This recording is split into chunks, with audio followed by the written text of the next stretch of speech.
everyone, and welcome to episode 87 of the Retrospectives podcast, Ecstatica. My name is Patrick Arthur, and I'm joined, as always, by my co-host, James Turlings. So, James, we're a week late. We both got a bit caught up with work, but now we're back on the case. We both played through Ecstatica and are ready to talk about it.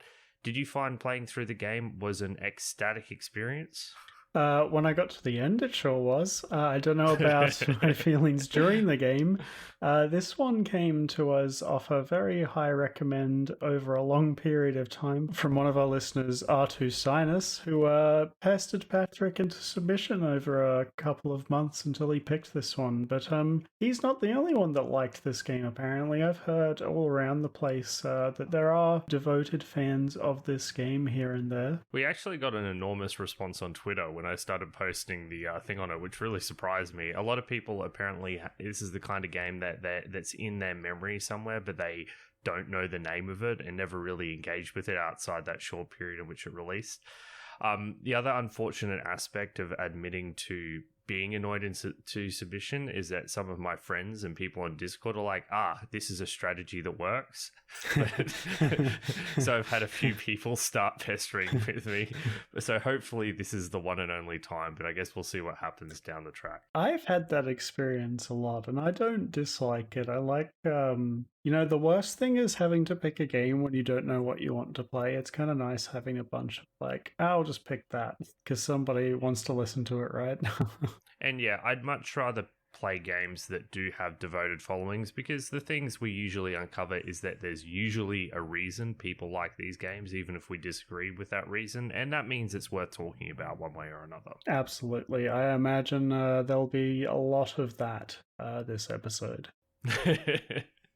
So for those who've never listened to us before, James and I make up the Retrospectives podcast. So what we do each and every fortnight is we play a classic game of the past, usually at least 15 to 20 years old. We've gone quite far back, all the way back to 1986, with the newest games capping off around 2005. And what we're trying to do when we play these games is we're trying to deliver a modern criticism of them. We're not here to revel in the nostalgic experience of playing these games. We want to do an in-depth critical deep dive to discover whether these games are worth your time today and whether they stand up alongside modern games that get released. So Ecstatica. So for those who've never heard of this game before, it's a survival horror game developed by Andrew Spencer Studios and was first released for MS-DOS in 1994. There are two versions of this game, the MS-DOS version, which is the one that everyone knows, but there was also a Windows version released of this game, but it never saw a standalone release. It was a bonus that was included with some versions of the sequel, Ecstatica 2, in 1997. So James and I, when we first started playing the MS-DOS release, because that was the only version that we knew existed. We went to good old abandonware.com and it was available, but we very quickly encountered some problems, didn't we, James? Yes, one of these issues was that I could not get the game to save, and neither could Patrick, so we both kind of spent the first few hours of our playthrough just trying to figure out how to get through the game without saving. We knew it wasn't too long, and we were making some progress, but I got sick of this pretty quickly, and we found a repackaged version of the Windows release that was on the very same webpage that we had missed the first time around, which worked a bit better, didn't it? Yeah, so I will say that I feel like us not being able to get the MS-DOS version to work with saving, and also it didn't have the full audio lines that the Windows version did. It's probably due to our incompetence with configuring things in MS-DOS, because I found that there's an extensive wiki page that explains how to get it set up, and I most definitely do not follow all those steps. So it's probably not the game's fault, it's probably our fault, but the Windows version is simply an executable and it works flawlessly immediately in every single way. So, I mean, if you want a flawless, user-friendly experience for today, the Windows version is the way to go. But there are some differences, and it even has gameplay ramifications if you do choose to go for the Windows version over the DOS version. Yeah, and in my opinion, all positive gameplay ramifications, such as more fluid controls, a faster frame rate, and a much higher resolution generally for all the character models, I personally think that the Windows version is like strictly better. So when we played Resident Evil, James, one of our things that we talked about is that we, I guess, said that the controls being clunky was an intrinsic part of the experience. Do you not think that's the case here with Ecstatica? I don't think that the clunkiness of the controls adds a kind of depth that I am interested in here. In Resident Evil, I think it absolutely made the game better. I don't really think it does in this game, to be honest. We'll get into that, but I Yeah. vastly preferred the Windows version for this reason. I do agree with that as well. And like you said, we will get into that further. But the way gameplay is structured in this game is very different to Resident Evil. I will make the note that I do actually prefer the graphics of the MS-DOS version over the Windows version. The MS-DOS version is a lot uglier, lower fidelity graphics, but I actually think that ugliness and I guess lack of visual clarity works in its favor as like a survival horror game, making you feel uncomfortable. The Windows version is almost like an HD remaster, but without an increase in the texture fidelity. It just comes across as kind of clean, like a zoomed in version of RuneScape. I know James feels differently to this. I know we will like this with Another World as well. I kind of see where you're coming from, right? It's like when I look at Patrick without my glasses on, it looks better because it's harder to see. And it's kind of the same here. The game isn't very pretty, and when it's in lower resolution, a lot of its flaws are masked by the low fidelity, let's say. That's how I feel. What a brilliant analogy, James, and I can't help but agree with it. Like, that's basically it. I think that with this kind of graphical stylings, the lower resolution makes those flaws easier to overlook. So I do think that's the one pip that the MS-DOS version has, but on balance, I probably would recommend the Windows version.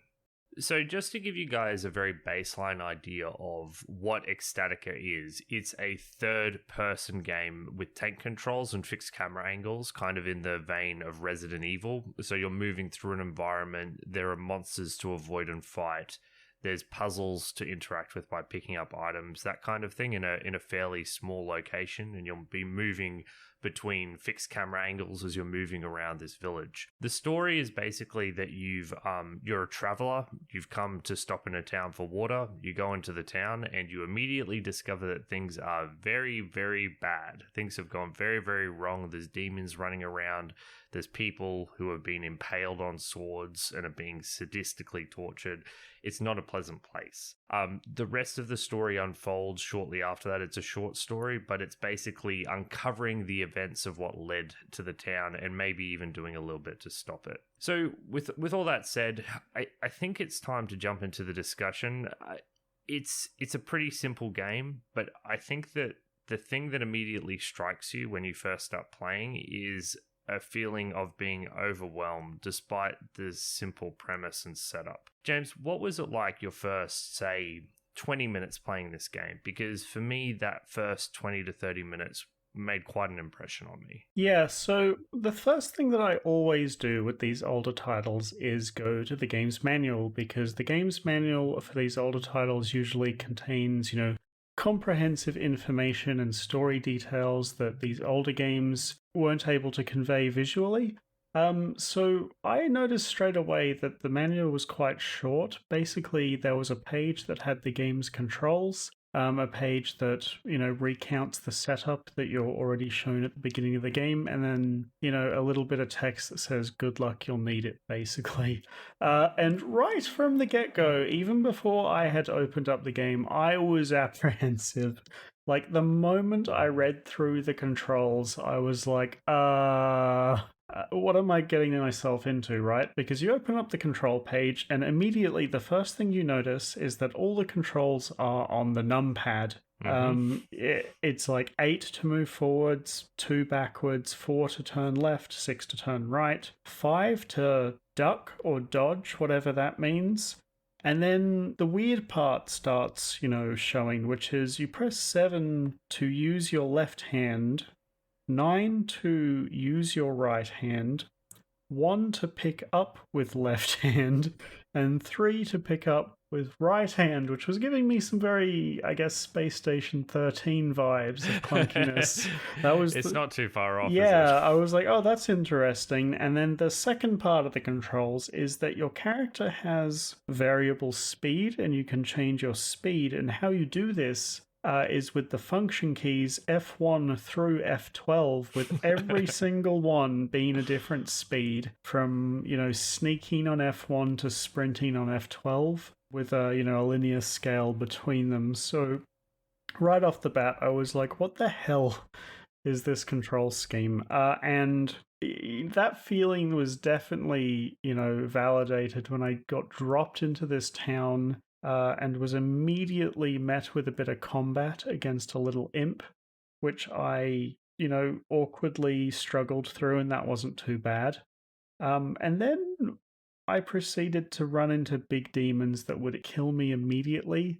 And so what ended up happening was me restarting the game over and over until I could kind of like get a grip on the funky controls and, try to figure out what the hell was going on, because there is no direction in this game. You're just dropped into this mayhem of a town and you just have to figure things out yourself. I think there's an interesting note here to be raised about tutorializing. James and I in the past have often criticized games for having, I guess, bare bones or not really having much of a tutorial. When we've done episodes on Civilization 4, Heroes of Might and Magic 3 in particular, like these deep strategic games, which are, kind of spreadsheet simulators, like there's a lot of menus, there's a lot of information to take in. And we didn't like how there wasn't a slow learning curve, a slow build up to what was happening. I think in this instance, when the controls of the game are so simple that you can actually get away with having basically no tutorial. If you can control the game entirely on one hand, there's no menus, there's no item screens, there's no inventory that you store items in. Even though it is incredible how hostile the world is, it actually produces a fairly interesting experience that you don't really see in modern games. Modern games are mostly interested in slowly ramping, slowly acclimatizing you to the challenge, which is good for some sort of games. But for this game, man, literally within seconds of starting, if you walk forward instead of turning right into a door, a demon jumps out and slams you to the ground, and then suddenly you have to pick yourself up off a torture rack in order to continue playing the game in a completely new location that he's moved you to. And I love it. Like, I actually think that, as you said, this initial opening was almost entrancing. Trying to figure out what the hell was going on was a very interesting experience, and one that's almost unique to my experiences. I think this kind of thing is something that I'm intrinsically drawn to as well. However, I do think that there is this kind of initial overwhelming sense of anxiety that I feel when when games do this to me that is quite unpleasant. It's like the first 10 minutes, like this idea that am I actually going to be able to finish the game is crawling through my mind, like, what am I going to do? This is overwhelming. What is this guy who's been annoying us got us into? Yeah, that initial 5 minutes where I'm like, oh, what have we gotten ourselves into, is kind of very off-putting, and I imagine this would put a lot of people off the game. But once you push through that, it is kind of fascinating, like trying to bit by bit figure out what's going on, what you can do with your hands, like what you can pick up, where you can go in the town. Like that kind of experience, yeah, is kind of fascinating to me. And I do, fundamentally enjoy that kind of thing. So at this point in the game, like after I've pushed myself through my initial problems with the game, I'm kind of content to look around, and this only got a bit better once we managed to get saves working. Yeah, and I will say the lack of saves really contributed to this experience, because what would happen is I had a pen and paper out, right?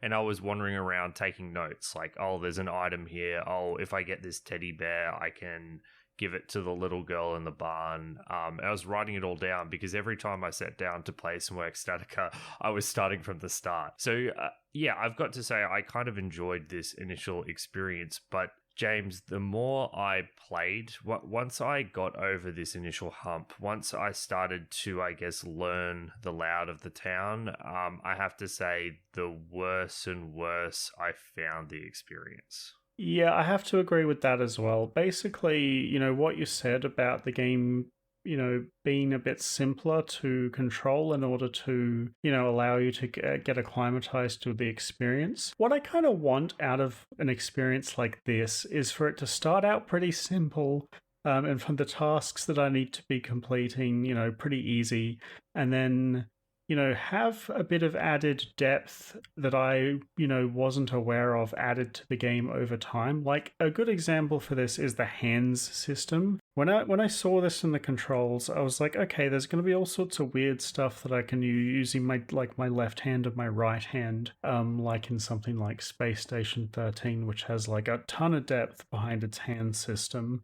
And to me, it never kind of eventuated. I was always the gameplay was always very, very simple. Like, to me, what the gameplay ultimately ended up being was kind of like Resident Evil crossed with a point and click adventure, but a very shallow version of both of those things. When you are, initially in the town and you're overwhelmed and everything's scary, it's good then, and then, as you said, once it doesn't start introducing more stuff, it kind of falls down and down and down, in my opinion. Yeah, I think one of a good example of this is if we talk about, let's talk about combat. Yeah. Because combat's a thing that's in this game, and I think combat's a really good example of how it's a good like thing to compare and contrast with Resident Evil.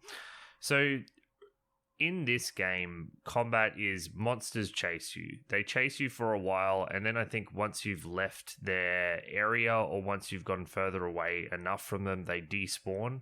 But they're not gone forever. They'll kind of resurface at random intervals around the town, right? These monsters are initially terrifying because you don't have a weapon. You're running around, with just your fists. The controls are difficult, so you don't know how to beat them up and so on and so forth. But once you do get a weapon, and once you decide to engage them in combat, you very easily stun lock them to death, and they're dead, and that's the end of the combat puzzle. And the combat is now over. Compare this to Resident Evil, where not only were there different functional enemy types, but the very act of deciding to take on an enemy or not was a gameplay decision. The act of choosing whether to burn the body or not was a gameplay decision. The act of fighting the zombie was... Fighting a simple zombie with a pistol is more engaging mechanically than this game. And in Resident Evil, it's pretty simple. So what was originally a feature, combat, ends up being a non-feature because it lacks any depth whatsoever once you get over the initial hump of understanding how to do combat. I think this is due in part to the fact that you have regenerating health. Basically, like, if you get hit, you can just shrug it off and run away and they'll stop chasing you. And there's also, like, once you've gotten familiar with the game, because there's only, like, a few, like, smaller areas to go through, you do notice that there's only, like, maybe less than 10 enemies in the game, almost. And there is a sense of permadeath, so once you do finally deal with a demon, it's gone for good. So if you just kind of, like, clear the town out, you kind of end up in a situation where there's nothing to threaten you anymore.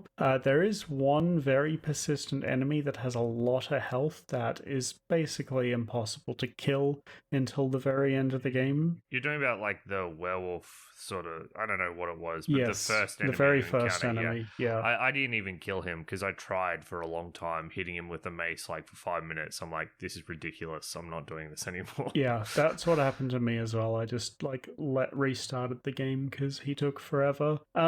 Because basically all combat boils down to is you have a weapon in one of your hands, you activate that hand, you swing the weapon, And then there is a duck button which you can press, and you have a very generous amount of like iframes for like 2 seconds to dodge enemy hits. So it becomes just a very simple rhythm game of pressing like 7-5, 7-5, 7-5 until it's dead, and there's nothing more to it basically. You don't even need to use it if you can find the right setup. For most of the enemies, it was literally just stun lock them. I just came, moved a bit forward, moved a bit backwards, and when they were in the end of their recovery frame, that because they had iframes after each hit them again, and you can do that to kill most of the enemies in the game. I found the bigger enemies like the Minotaurs required a bit of dodging to do it without, but for the most part, you're right. Like all the little enemies, you just go 7, 7, 7, 7, 7.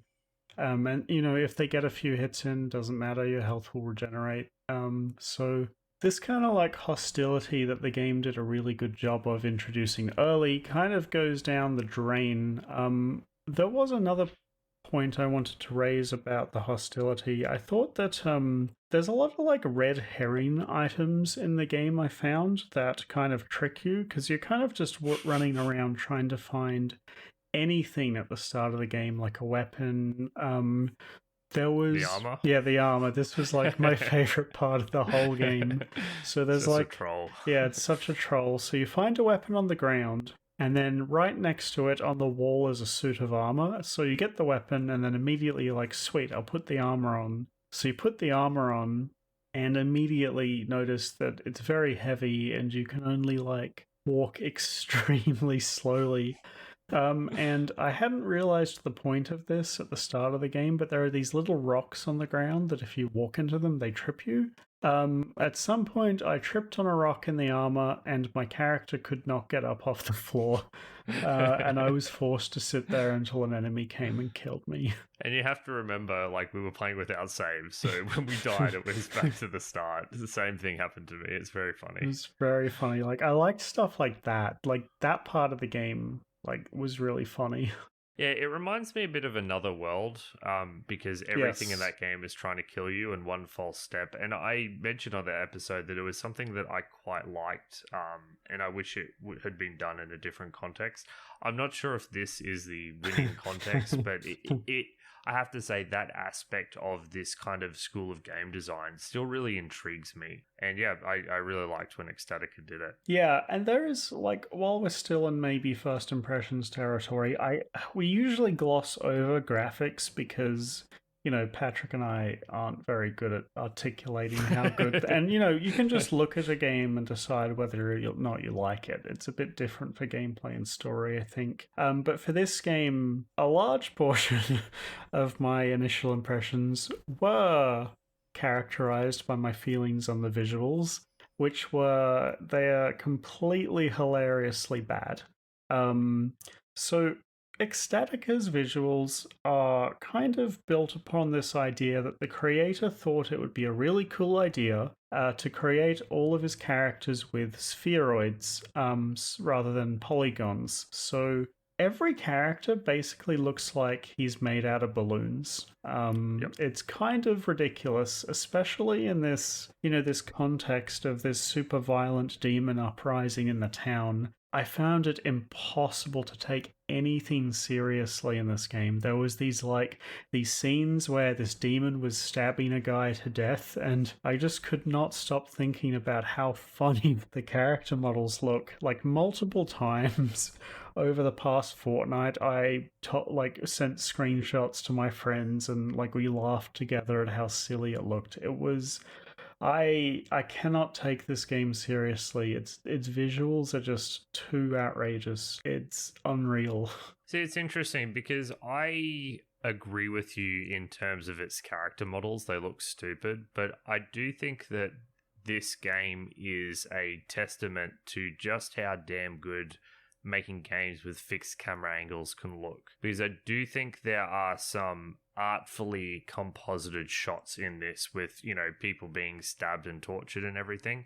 And I did quite enjoy coming to understand the layout of the town from different angles, particularly when you start getting up into the higher areas and you can see the town from a distance and you'd be like, yeah, I understand what the layout of this town is. So even though I found that the character models to look stupid, I still was able to appreciate the artistry of these fixed camera angles, and I think more games should do fixed camera angles. I don't think all games should do it, but I do think there is, a space for them in the gaming sphere. Can you imagine how, droll this town would be if you had free camera control? I feel like it would lose so much of what defines it as a game. I agree with that. Although I'm not really as high on the angles as you are. I don't think they're as artful as Resident Evils was so much better. But that game was fantastic. Particularly when you start getting to the dungeons and stuff, it doesn't matter. It's mainly the pictures of the people being tortured. Wow, I wonder how I sound, but I found that the more graphic, violent scenes of people being pinned to crosses, having swords stabbed through them, a guy crawling on the ground. Oh, I thought all of that was terrible still. I could not get into it at all. I thought it was so funny every time I saw one of the characters, basically. Those were the scenes that really stuck with me, but I kind of get where you're coming from. It's not a very good looking game. Yeah, there is one kind of benefit I did notice using this kind of sphere system to build your character models. It's that they all of their joints had a lot of freedom of movement in terms of the way they were animated. I thought that the animation for the way characters walked about and spoke and attacked was actually surprisingly good for how terrible I thought the models themselves looked. I thought everything moved about quite smoothly, even to the point of just walking around. You kind of noticed it in the way your character moved. So I thought that was well done. From a visual standpoint, I think the animations are by far the best part. Yeah, and I didn't really have a problem with them. I thought they were pretty good. But yeah, for me, it was all about those fixed camera angles. But yeah, overall, I'm not super high on the graphics, but I just want to draw attention to that as my big point. James, let's have a quick music break, and then we can get into stuff like the puzzles and the story. Yeah, sure. There's really only one piece of music that I think we can go with. It's the main theme of the town. There's not a whole lot of music in this game. I personally wasn't a big fan of any of it. I thought that the town one was just okay, but I'm quite unsure of what tone this game is going for, and we'll get into that a bit more later. And I'm not sure how well the soundtrack fit either of the possible outcomes, I guess. Yeah, it's mostly ambient droning, and we're long-standing fans of ambient droning here, but I gotta say, even this was probably a bit too minimalistic for my taste. Ambient droning connoisseurs, this is... Ambient droning #1 fan club. Yeah, this is bottom of the barrel ambient droning. This is the first time we've played ambient droning and said it was just mediocre. If you listen to something like the Thief soundtrack, it's kind of complemented by a lot of ambient effects. So, if you're going through a forest, there's rustles in the leaves. When you're in the more industrial areas, there's the clanking of steam and industrial machinery, which help complement the soundtrack to help set the tone. This is literally buzzing ambience, and that's it. So it's just not very interesting. It's not that it's intrinsically bad, it's just there's not enough there for me to actually be invested in it. Yeah, and the village theme to me was the least drony, but it's still pretty drony. Yeah. Anyway, this is the village theme, guys. I listened to it, I guess.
All right, that was the village theme.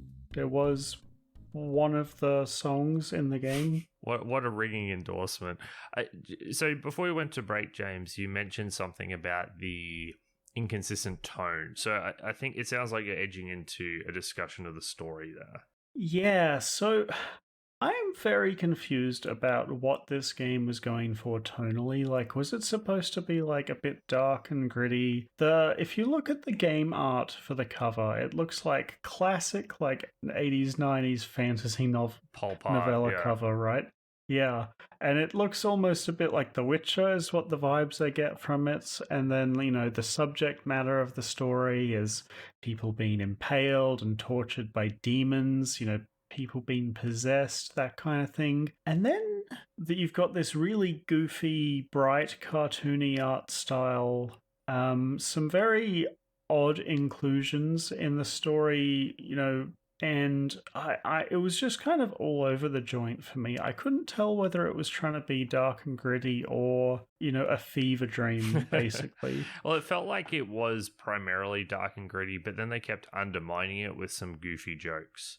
And also like not even like jokes, just weird moments. Like the first one that you probably encounter is like when you find the fat drunk demon that's kind of just sitting there, and the soundtrack changes from this dark ambient oppressive droning to like this weird like ditty with trumpets and stuff to say, yep, here's the fat drunk demon, have a laugh at him. And then I don't know if you ever got to this, but if you come down the stairs next to the big fat drunk demon, he plays this animation where he raises his leg into the sky and just lets loose this massive fart. And then laughs for like a minute at you. A minute. Yeah, it was like, what? Why? Yeah, there's also like little animation bits. Like if you go to the corner of the barn, your character kind of like leaps into a bed and just kind of lies there. Or there's a bit where, you kind of slide behind a bar and then you leap over the bar joyously. And I agree with you, James. The tone of this game is like 80% there. Like they were really there with setting a tone and atmosphere, but they're like, nah, it's a video game, we've got to have some funny bits in it because it's a video game, so let's get some fun bits in it. And for me, it doesn't work at all. Like I think that the example of the armor is a really good example of a joke which works within the context of the world, because you put on this heavy armor and then you die. That's the kind of humor I want in this world, not goofiness. Yeah, and there was this one place where if you walked past it, you would lose control of your character and he would just start taking a leak in the corner. No joke, he just did that. I mean, it makes sense that he did that, I guess, but it was in this one specific spot and I felt like the devs put it in there because it was funny to them. There was a pissing statue. There was, lots of like humor like that. Like there was this pregnant looking lady that would run after you and try to kiss you. Apparently that has a gameplay thing. Yeah, it does actually. Yeah, if you get turned into a frog, she can undo it. So, but it is a little abrupt when it first starts happening, and you're thinking, what the hell is going on with this the game? Fuck is going on? Yeah, there's all this kind of thing going on, and to be honest, this was one of the things actually driving me to play through the game, was to see all the weirdness. Like, I have to say, I don't hate it as much as you sound like you do. I just wish the game had kind of picked a lane and stuck with it. Like, did it want to be a dark and gritty game, or did it want to be, a fever dream? And I kind of wanted one or the other. Although, I've played a few fever dreams in my life, so I was kind of down for it to go just to be as stupid as possible, because that was a lot more engaging to me than the gameplay. I think it is possible to have both. Like, the game that comes to mind is Pathologic, which I think is a game that is dark and gritty and a fever dream at the same time. And it's not fair comparing any game story to Pathologic, but at least it shows it's possible. Yeah, that's true. You linked an image in the Discord that was your impression of the game. Yeah. And that kind of rang true with me. Yeah, so that's the Garden of Earthly Delights, which, the first few panels are people engaging in lustful acts, but the final one is various creatures, torturing people. And honestly, that's how it felt when I first started playing the game. Like, I was like, oh my God, is it like various creatures from hell have emerged and are just torturing people in a sadistic way? So yeah, and even though it doesn't actually look like that I felt it was evocative of what that painting was going for. I did have a note about the story here, James. So I'm going to spoil the story. If you really deeply care about Ecstatica's story, just skip ahead 5 minutes or so. It's fairly simple. But it's really good, guys. It's not like intrinsically bad or anything. Like, the idea is that the maid, I don't know if she's the sorcerer's apprentice, basically steals a book of magic, and she starts, gets in contact with demons, and then shit goes sideways because she summons a lot of demons in the town. She doesn't do it by mistake either. She's very cognizant of what she's doing. She summons the first demons, has a chat with them, and is like, man, I'm so good at magic, so on and so forth. And the whole game is you trying to stop the head evil demon and rescue her. And my question for you, James, is why did we rescue her? Isn't she the reason the town has gone sideways? Why did we rescue this girl? Why did she deserve rescuing? Well, if you take her away from the town, then the town is saved. But we've already saved the town. I killed the demon. Why do I now need to take her away from the town? She needs to be burned as a witch, is what needs to happen, James. She's the one who's responsible for unleashing the suffering on the town. Maybe you're taking her to a place to give her corporal punishment, because that's what she deserves. If by corporal punishment you mean a good time, maybe. I think the ending is very, this is the girl that the hero gets off with at the end. That's so stupid, though. She's the evil person who she caused all the problems. I just didn't understand why we were rescuing her at the end of the game. Yeah, but I think that's part of the shitty humor that the game is trying to lean into, right? Okay, that's a generous interpretation. Yeah, because there's like two endings. There's that ending, and then there's the ending where you sell out the town to the demons and you get eternal pleasure in the Demon King's harem with all of his, down in the dungeon. Yeah, pretty. Yeah, pretty good. What a being wonderful fanned deal. by huge muscular men. What more could you possibly want? I mean, I thought the story was working fine. I thought the ending was quite bad. I really didn't. Me too. The ending was terrible. Yeah. Like, broad strokes are fine. Yeah. Like, I'm totally into this idea of being dropped into this creepy town and then having to find, all the little diaries and figuring out, this sorcerer's apprentice, got a bit too big for her britches and decided to, she wanted power. All of that's fine. Like, the story is best when it's not saying stuff. Like, whenever characters open their mouth is like when it goes downhill, was in my opinion. It's like, this game not only benefits from being a bit blurrier so you can't see the spheroids, but it kind of benefits when the story is vague and unsaid. At least that was how I felt about it. Yeah, and I think that's how I feel as well. I think that the story is mostly functional until the ending, which feels very abrupt and unsatisfying. And yeah, I regret rescuing the girl. There should be an option to execute girl at the end of the game, and I would have taken that option in a heartbeat. No, you have to give her to the law, Patrick. That's not how society functions. You can't just take this vigilantism into your own hands. It's a feudal society. Maybe we are justified. Maybe our character's a marshal. That's my headcanon. They're allowed. They're a judiciary. They're a judge. They're a judge. I mean, the game doesn't say they aren't a judge. Therefore, they are a judge, right, James? Correct. Anything else about the story, James? No. Let's move on to the next Puzzles? bit about gameplay. Yeah, puzzles. So this game is a bit of a point-and-click adventure in some ways, where you are trying to find items in buildings, and you need to figure out where to take said items to continue the game. The main difference being that you only have 2 slots to carry stuff in, one of which will generally be your sword. So, but puzzles generally don't need that many things. I was largely unimpressed with the puzzles themselves. There was a couple of okay ones. I just thought that the solutions were kind of mundane. However, I do think that this kind of gameplay lends itself really well to this idea of having to explore this unfamiliar town.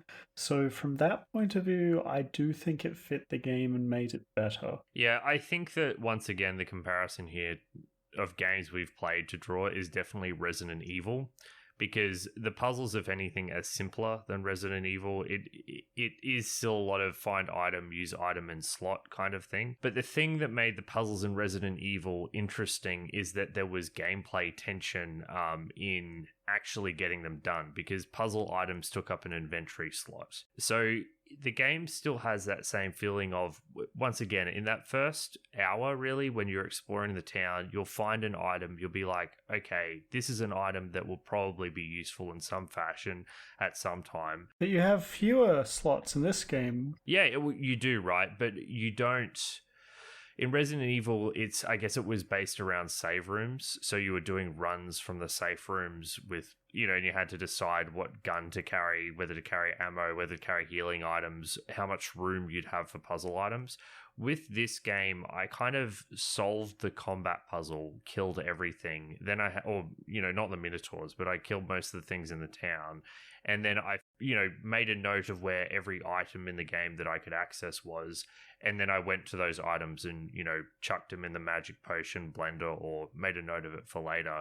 And then the puzzle was solved and I kept going. It wasn't a puzzle in the sense that it presented me a challenge for me to solve. It was just about coming to grips with what was there and where all the items were and where all the locks were, and then just using them as I went. So I wasn't ever like scratching my head, what do I do next? Except for one instance where I had to look up a walkthrough due to my own stupidity. But the rest of the time, it just felt like I was progressing linearly and fairly easily through the puzzle portion of the game. Yeah, there was a couple points near the end where I had to look up a guide just because it seemed a bit obscure to me. I probably could have worked them out if I kept looking. The main thing was due to some of the fixed camera angles were a bit odd, so that there was a couple areas in the game that I never actually found because they were off in weird spots. In the dungeon, right? No, mostly the lake where you become a knight and the stone circle. I couldn't figure out, because I would always go like towards the castle and then back towards the town, and I hadn't realized that there was this like side path if you go, kind of to the right of the witch's house, I guess. Yeah, it's hard. Those outside areas are harder for me to map in my head because you don't have all the buildings providing frames of reference. Yeah, but the puzzles themselves, for me, the main thing is I never felt like clever for figuring out a puzzle, or there was never that aha moment where things slid into place. It wasn't so much of like figuring out a puzzle, more like get item, take it to place that was pretty obvious. Yeah, there was no, and like I said, despite the two-hand limit, I didn't feel like there was gameplay tension with these puzzles. And I think this isn't a point-and-click adventure game. It's meant to be a survival horror game in the mold of Resident Evil. But in Resident Evil, the puzzles felt like they were interacting with the other systems in meaningful ways. It doesn't feel like there's the interaction there because you don't have the level design and the combat influencing those puzzles in a way that makes any difference whatsoever. Yeah, the survival and the horror aspect kind of go out the window pretty early, to be honest. And at that point, when it's no longer a survival game or a horror game, to me, it kind of became a bit dull. But the game is only about, if I played the game start to finish knowing what I was doing, I reckon I could do it in like 90 minutes, maybe. Maybe even shorter, honestly. Yeah, but it did take me quite a bit longer to get to the end, figuring things out, and that's kind of important. Although I'd say, like 2/3 of that, it was probably in that territory where I'd kind of, overcame the curve and gotten to that point where it was no longer challenging me. I do have one final thing, I guess, about attention to detail, or rather, maybe lack of attention to detail. I don't know what the opposite is, like, inattention to detail, maybe. But I A felt, shallowness? I don't yeah, I know. felt like that was present here in a lot. Like, for example, one of the very first objectives I had as a player coming into the game was I needed to find a weapon because there was scary enemies and I could defend myself. So there were multiple places in the town where there was like a sword stabbed through a body, or into a table. And I spent a very long time trying to pick these up out of the scenery because to me it was like there's a sword right here. Why wouldn't I just get it? I did the same thing. Yeah, that I was kind of like, oh, this is where you get a sword from. yeah, it was very not obvious to me what I could interact with, and it was very frustrating that very obviously, to me, what makes sense just never happened. There was a couple of places like this throughout the game that I found really annoying. It's Um, also a control issue because the weird your two interact keys are left hand and right hand. It's not a use key. So in other games you use your use key like in Resident Evil on an item and it either does something or it doesn't. With this there's a lot of am I positioned in the correct angle so that my left hand would be interacting with this item? And so it can be hard to tell when you're successfully meant to interact with something or whether it's something that you can't actually deal with. yeah, and you kind of, I guess for me, what I realized was like, oh, if the item is drawn in the stupid, like, balloon art style, I can interact with it. And then the backgrounds are, like, a lot less stupid looking than the character models. And if the sword looks like a normal sword, well, probably can't pick it up, basically. All the items look stupid like the character models, all the backgrounds looked fine. So yeah, I did notice a bit of stuff like that, but there was like nice attention to detail occasionally. Like that bit of armor stands out to me, and a couple of little dialogue interactions with some of the townsfolk. The ability to hide in closets, or in pots, depending on where you were. On that note, James, we mentioned briefly earlier that there's like different move speeds, sneaking, normal speed, and sprinting. Did you ever use anything else apart from sprint at maximum speed? Because I certainly did not, except for one part where it was almost like a puzzle solution. The rest of the time, I was bloody gunning it because you Yep. can outrun every monster in the game.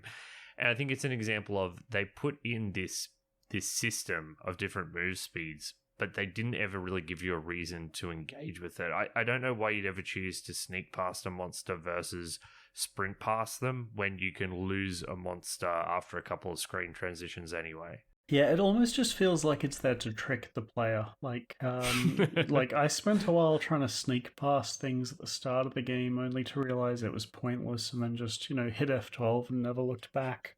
Uh, it's like a red herring of a control scheme. I don't know. Oh, well played, game. You tricked us into using your sneak. Yeah, You tricked me into thinking it was yeah, a stealth game. Well done. yeah. Congratulations. I don't know. It felt poorly implemented. What this all adds up to is that there's not actually much in terms of substantial gameplay here.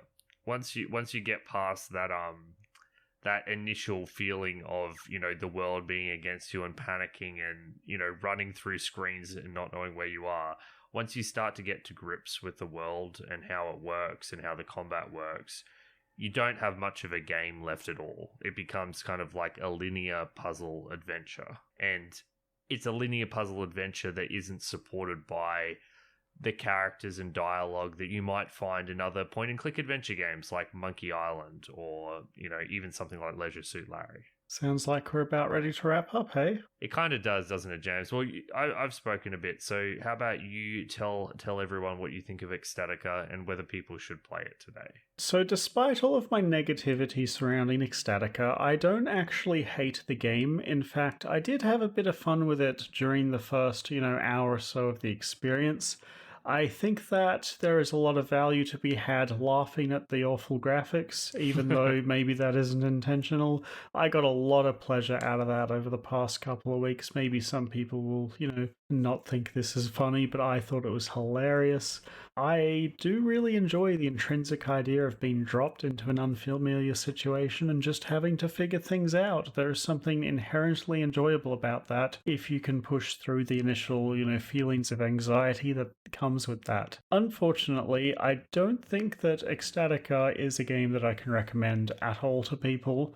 I think it's an interesting game, and I'm not upset that I played it. I didn't hate playing the game. It was just kind of whatever, with some, fascinating little quibbles here and there. That said, on the whole, mechanically, I think it's a very poor experience. There's a huge lack of depth here that really harms what I think the game is going for. I really think that the game could have, narrowed down on which kind of atmosphere it was going for, be it dark and gritty, or, just completely balls to the wall stupid and, fever dream like. I could have gotten behind either of those things, but I think it does a fairly shallow job at both. The best thing that I can say about the game is that it's super short, and that, I guess the good part of the game ends up being a fairly large percentage of it because of that. But it's a very obtuse, weird, and ultimately unrewarding game with a terrible ending that I just can't recommend other people play. But I'm not upset that I played it.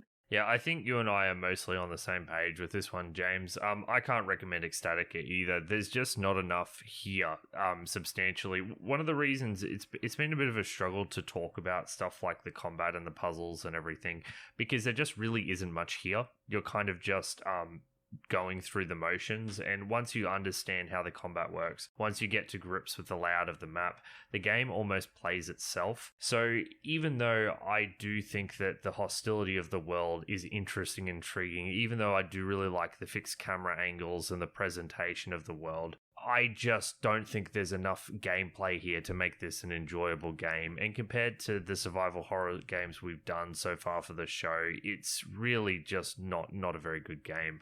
I think that those who have an interest in history, those who want to have an idea of where some of the roots of the survival horror genre will find something to appreciate here. But in terms of will this be a fulfilling gaming experience for you today, the answer is a resounding no. And it's unfortunate, but yeah, it's just not a very good game. Like with the Another World episode, though, I have to say I do like this hostility of the player, and I am interested in playing other games where this is present. There's something very intriguing and interesting about having to overcome and come to terms with a world that absolutely hates you being alive. And I want to play more games that tap into this feeling. But Ecstatica as a whole, unfortunately, doesn't add up to much. It's a no from me. Can you think of any other games that tap into this feeling, James? Like, I know there's this modern game called Rain World. I've watched some reviews of it. Yeah, that's the one I want to give a go. I reckon that's the game. But yeah. I hear it's very difficult and very hostile. Perfect. Yeah, from what I've seen of it, it is exactly that, but it seems to have some more substantial gameplay mechanics, and it does sound like something. Like I said, I am intrigued in this, in the suffering, but yeah, when it's as shallow as this game ended up being, it just doesn't give me the experience I'm craving. So thank you everyone to listening to us talk about Ecstatica. Thank you for your patience. I know this one was a week late, but work's going to work. Luckily, I think we've got over that hump, so should be back to fortnightly releases. We are the Retrospectives podcast. Each and every fortnight, we play through classic games of the past and tell you the truth about what they're actually like. You can find all of our content on our website, which is rspodcast.net. It's got all of our episodes, all 87 now, as well as a bunch of articles that James and I have written about games old and new. Most importantly, we have a Discord server. Discord server is where we do most of our community interactions. We discuss old games and new. We complain about JRPGs, or rather I do. And we take listener suggestions. This one, recommended to us by R2 Sinus. It was an interesting one, and we appreciate the suggestion. And if there's a game that you think is worth our time to play and talk about, we'd love to hear it. We've got a long list, but we're always looking to add to it. So yeah, please, if you enjoy the show, drop by our Discord server, say hi, and drop us a recommend if there's something you reckon we should check out. James, I picked Ecstatica for this week. I felt it was my duty. What are we doing next fortnight?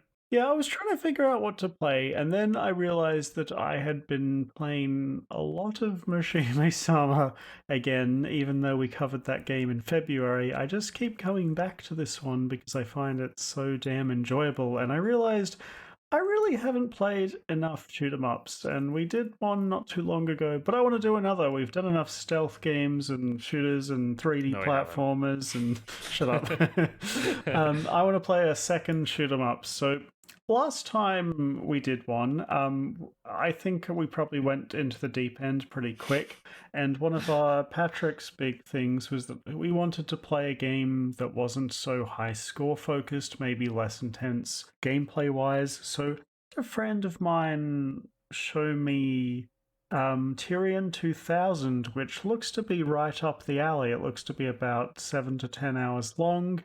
Has individual levels, much of a less of a focus on crazy amounts of bullets, ship upgrading, and that kind of thing. And general reviews are really high, and the soundtrack is really good from what I've heard. So we're going to go with Tyrion 2000 because I just really want to play another shoot 'em up. Yeah, and I'm eager to give this a crack. Like, I respected Mushihime Sama for what it was, but I found that it was just too much too quickly for someone who had literally never engaged with the genre before in their life. It seems much more sensible to get into something like this, which, is it a Western game, James? Yes, it is. Yeah, it seems to make more sense to go with kind of the more casual Western take on the genre and then ramp up to bullet hell. Hint, hint, James. Come on, mate. Do better next time. What? Don't pick literally one of the hardest ones as our first one. It's literally like the easiest, like one of the easier ones. I picked it because so many people like online were saying that was the one to start with. Man, I'm a filthy casual, James. That's what that must be the truth. When it comes to this, I'm a filthy casual because that game was way too hard for me. It was just the structure though. Yeah, I guess. But anyway, from what I've seen of this game, I've seen a little bit. It does look much more user friendly. So I'm keen to get into it because it looks fun in a way that's not going to be overwhelming. So yeah, good pick, James. I'm keen to give this one a try. Mm-hmm. This will be the start of dozens of shoot 'em ups on this show. You're going to take revenge on me for all the stealth games. I'm hoping to overclips the number of stealth games by the end of the year. Yeah, good luck, because I'll start alternating stealth games if you can't keep picking shmups. No, we've already done them all, though. There's at least 2 left, so I've got some ammunition in the chamber. Yeah. But anyway, thank you so much to everyone for listening to us this fortnight, and we'll see you next fortnight for Tyrion 2000, is that what it's called? Yes. Tyrion 2000. It's based off Game of Thrones, so enjoy. Uh-huh. Shut up, Patrick. See you then, guys. Bye.